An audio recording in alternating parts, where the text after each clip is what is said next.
All right, so yesterday we learned about personal pronouns, and you guys took some notes over them and thought about the common errors that occur when we use personal pronouns.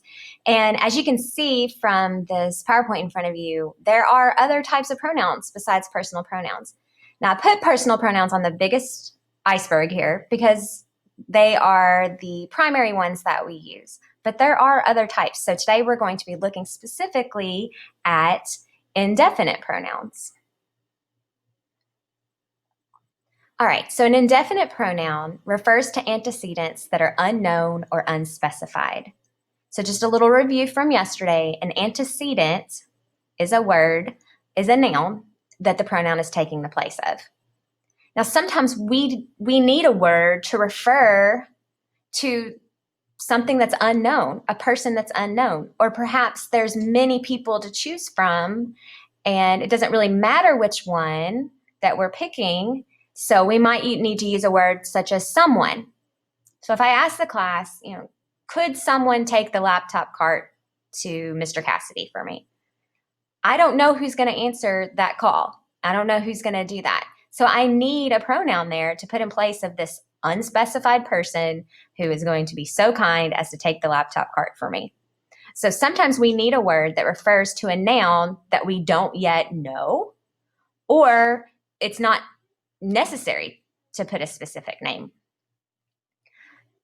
This is the only type of pronoun that does not require an antecedent. All of the other types of pronouns require an antecedent, have to refer back to a specific person, place, or thing. And then just like personal pronouns, indefinite pronouns can be singular or plural, depending on how many people or places or things that we are referring to.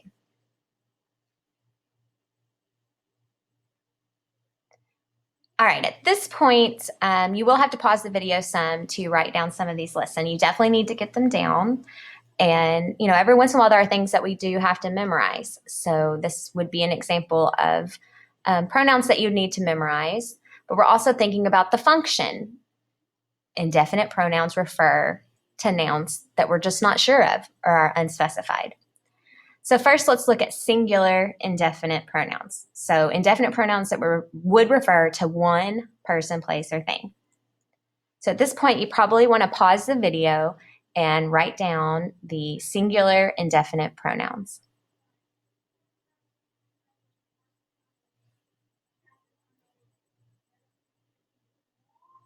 Next, we have the plural indefinite pronouns. So these are pronouns used when we need to specify more than one person, place, or thing, but we're not sure of a specific name.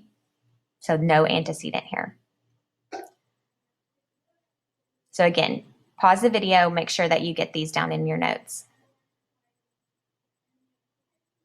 Now, there are a few indefinite pronouns that can be plural or singular, depending on how they are used. So it just depends on what's going on in the sentence and, the number of people, places, or things you're referring to. These could refer to more than one.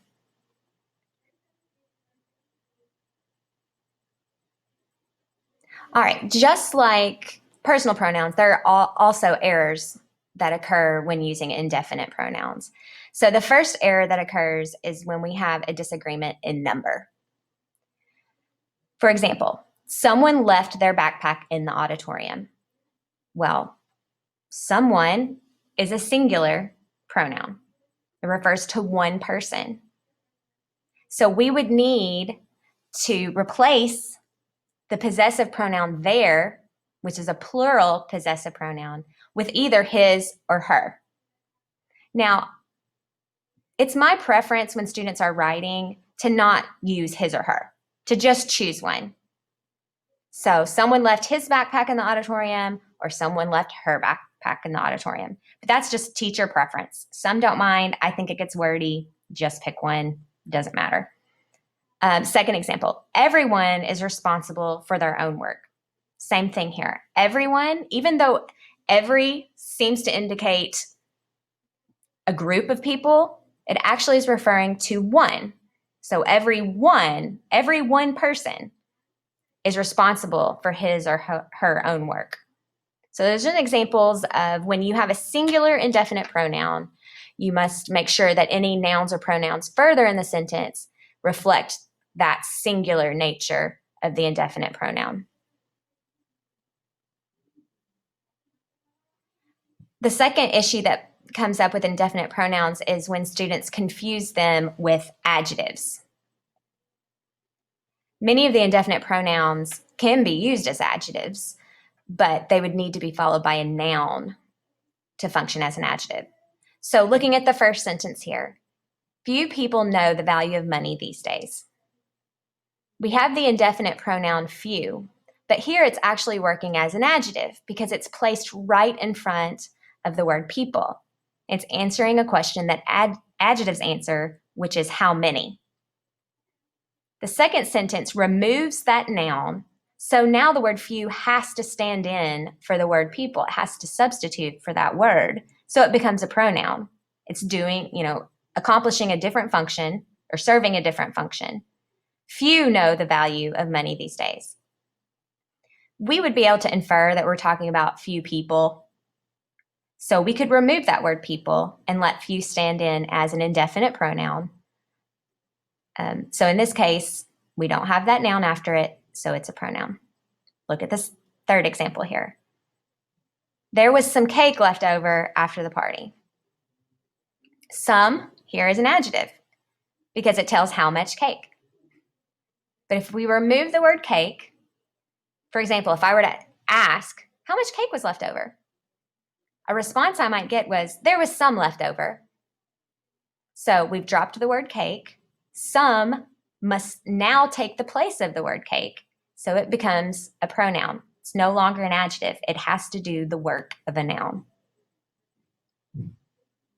So those are a couple problems that occur with indefinite pronouns. Indefinite pronouns are one of the simpler ones to learn, but you do need to make sure that you have the list of the pronouns down and that you review these two errors, specifically looking at agreement and making sure that you're not confusing an indefinite pronoun with an adjective.